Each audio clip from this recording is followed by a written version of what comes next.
Αυτό το έργο είναι το Ατσά στο μέλλον. Ως μοντέλο είναι η κόρη μου η Κατερίνα, μικρό παιδάκι που κάνει το ατσά. Έχω 4 τεταρτημόρια του DNA σε μεγένθηση.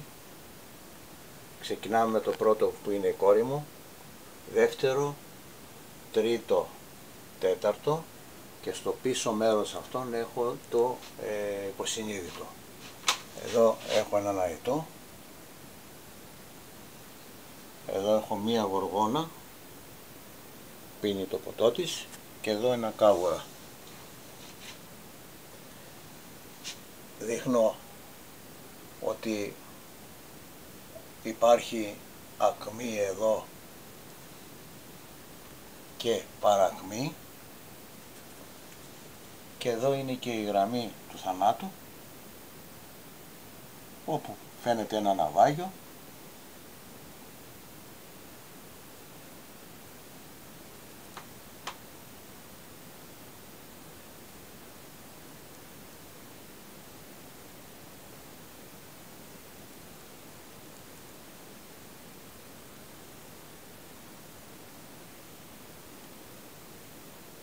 Εδώ φαίνονται και τα γαλόνια του πλοιάρχου, επειδή ό,τι φτιάχνει ο ζωγράφος είναι και από τη ζωή του και από το